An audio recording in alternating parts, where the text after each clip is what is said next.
Petrol and diesel prices ఇప్పుడు ఇండియాలో లీటర్కి ₹3 పెరిగాయి. మనం ఈ ఎఫెక్ట్ని ఫస్ట్ టైం ఫ్యూయల్ స్టేషన్స్ దగ్గర వెహికల్ రీఫిల్ చేయించుకునేటప్పుడు అబ్జర్వ్ చేస్తాం. కానీ అసలు పెద్ద ఇంపాక్ట్ మాత్రం కొంతకాలం తర్వాత మన డైలీ లైఫ్లో ప్రతి పార్ట్లో కనిపించబోతుంది. ఈ ప్రైస్ హైక్ ఇలానే కొనసాగితే ఇంకా ఫ్యూచర్లో మరిన్ని హైక్స్ యాడ్ అవుతాయి. అలా జరిగితే మన జీవితంలో దాదాపు ప్రతి వస్తువు ఎక్స్పెన్సివ్ అవుతుంది. ఒక్కసారి ఆలోచించండి, ఇండియాలో ఆల్మోస్ట్ 70% ఫ్రైట్ మూవ్మెంట్ అంటే గూడ్స్ ట్రాన్స్పోర్టేషన్ మొత్తం రోడ్ త్రూ జరుగుతుంది. అంటే ట్రక్స్, లారీస్, డీజిల్ వెహికల్స్ మీదే ఎకానమీ చాలా వరకు డిపెండ్ అయి ఉంది. అందుకే ఇప్పుడు మీరు రోజు కొనే ఆల్మోస్ట్ అన్ని కాస్ట్లీ అవబోతున్నాయి. Vegetables, fruits, dairy products, milk packets, curd, groceries, online deliveries, flights, cab travels, Ola, Uber rides, restaurants, బయట తినే food, cement, steel, real estate, ఇలా ఒక్కటి కాదు, ప్రాక్టికల్లీ ప్రతి సెక్టర్ మీద ఈ ఫ్యూయల్ హైక్ ఎఫెక్ట్ ఉంటుంది. ఎందుకంటే ట్రాన్స్పోర్టేషన్ కాస్ట్ పెరిగితే మెటీరియల్స్ ల్యాండెడ్ ప్రైస్ కూడా ఆటోమేటికల్లీ పెరుగుతుంది. ఇప్పటికే జరుగుతున్న కన్స్ట్రక్షన్ ప్రాజెక్ట్స్ కి ఇది కాస్ట్ ఓవర్ రన్స్ క్రియేట్ చేస్తుంది. కొత్త ప్రాజెక్ట్స్ కి హైయర్ ఎస్టిమేట్స్ వస్తాయి. దీంతో property prices, apartment rates, house rents కూడా స్లోలీ పెరగడం స్టార్ట్ అవుతాయి. అండ్ ఫ్యాక్టరీ సిచ్యువేషన్ గురించి మాట్లాడితే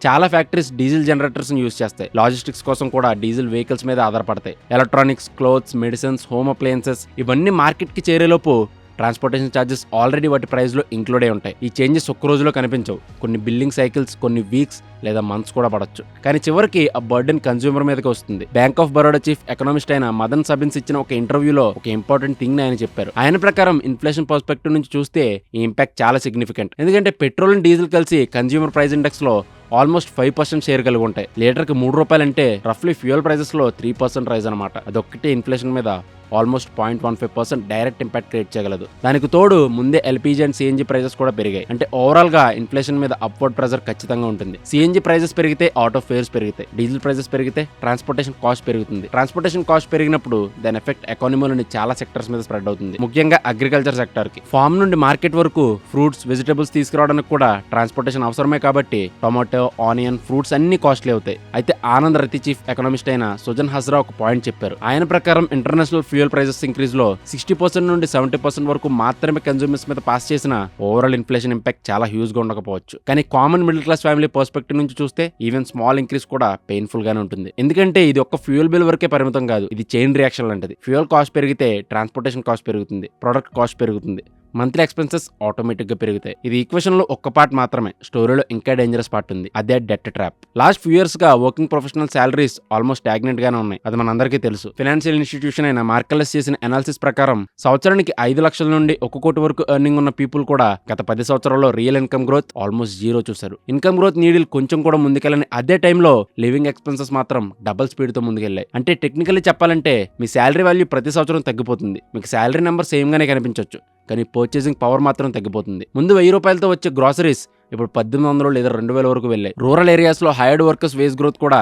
2015 కి ముందు స్ట్రాంగ్ గా ఉండేది, కానీ ఇప్పుడు ఆల్మోస్ట్ స్టాచ్యూ అయిపోయింది. దీంతో పర్చేసింగ్ పవర్ తగ్గిపోయింది. చాలా మంది లో పే అన్ఆర్గనైజ్డ్ సెక్టర్స్ లోకి షిఫ్ట్ అవుతున్నారు. ఇక హౌస్ హోల్డ్ సేవింగ్స్ గురించి మాట్లాడితే శాలరీ గ్రోత్ ఇన్ఫ్లేషన్ ని మ్యాచ్ చేయకపోవడంతో Indian household savings historic lows కి చేరాయి. వెల్త్ బిల్డ్ చేయడం బదులు చాలా మంది ఇండియన్స్ ఇప్పుడు unsecured retail loans, credit cards, personal loans through daily expenses manage చేస్తున్నారు. అంటే సర్వైవల్ కోసం అప్పులు. ఇది చాలా డేంజరస్ సిగ్నల్. ఇదివరకు పబ్లిక్ లోన్స్ బిజినెస్ కోసం, హౌస్ కోసం లేదా లాంగ్ టర్మ్ అసెట్స్ కోసం తీసుకునేవారు. కానీ ఇప్పుడు చాలా మంది groceries, bills, school fees, medical expenses, even daily consumption కోసం కూడా క్రెడిట్ కార్డ్ స్వైప్ చేస్తున్నారు. ఇక పెళ్లిళ్ళ గురించి చూస్తే మన సొసైటీలో గోల్డ్ అండ్ జ్యువెలరీకి ఎమోషనల్ అండ్ ట్రెడిషనల్ ఇంపార్టెన్స్ చాలా ఎక్కువ. పిల్లల పెళ్లిళ్ళ కోసం ఫ్యామిలీస్ అప్పు తీసుకునైనా గోల్డ్ కొంటారు. దీంతో డిమాండ్ తగ్గదు, కానీ ఇండెట్నెస్ మాత్రం పెరుగుతుంది. అంతేకాదు అదే గోల్డ్ ని తర్వాత గోల్డ్ లోన్ కోసం కొలాటరల్ గా కూడా యూజ్ చేస్తారు. అంటే ఒక అప్పు తీర్చడానికి ఇంకో అప్పు. ఇలా స్లోలీ ఒక ఫైనాన్షియల్ సర్కిల్ క్రియేట్ అవుతుంది. దాని నుంచి బయటపడడం చాలా కష్టం. అంటే ఇప్పుడు సిచ్యువేషన్ ఏంటంటే ఒకవైపు ఇన్ఫ్లేషన్ అన్ని చార్ట్స్ దాటేస్తుంది, ప్రతి వస్తువు ఎక్స్పెన్సివ్ అవుతుంది. మరోవైపు మిడిల్ క్లాస్ సాలరీస్ మాత్రం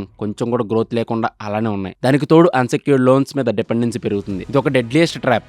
రోజు రోజుకి సైజ్ పెరుగుతున్న trap. EMIs, credit card bills, rising rents, school fees, medical expenses, fuel prices, middle class family monthly budget ఇప్పుడు ఒక సర్వైవల్ స్ప్రెడ్ షీట్ లో మారిపోయింది. మంత్ ఎండింగ్ కి శాలరీ వచ్చే ముందు అకౌంట్ బ్యాలెన్స్ 0 అయ్యే పరిస్థితి చాలా మందికి కామన్ అయిపోయింది. ముఖేర్జస్ మార్కెట్లెస్ ఇన్వెస్ట్మెంట్స్ ఈ ఎంటైర్ ఇష్యూ మీద డీటెయిల్ రీసెర్చ్ పబ్లిష్ చేసింది. ఆ రిపోర్ట్ ఈ గ్రోయింగ్ ఫైనాన్షియల్ స్ట్రెస్ గురించి చాలా డీప్ ఇన్సైట్స్ ఇస్తుంది. ఎందుకంటే ఇది జస్ట్ ఫ్యూయల్ ప్రైజెస్ స్టోరీ కాదు, ఇది ఇండియన్ మిడిల్ క్లాస్ ఫ్యూచర్ కి సంబంధించిన వార్నింగ్ స్టోరీ. ఇలా ఎక్స్పెన్సెస్ పెరుగుతుంటే ఇన్కమ్స్ మాత్రం అలానే ఉంటుంటే ఆర్డినరీ పీపుల్ ఎంతకాలం మేనేజ్ చేయగలరు? ఇప్పుడే మీ డబ్బుని సేవ్ చేసుకుని దాన్ని గ్రో చేసే స్మార్ట్ ప్లాన్స్ ని ఫైండ్ అవుట్ చేసి ఇంప్లిమెంట్ చేయడానికి ట్రై చేయండి. అప్పుడే మీరు సేఫ్ గా ఉంటారు. Thank you for watching and do subscribe ప్రైమ్9.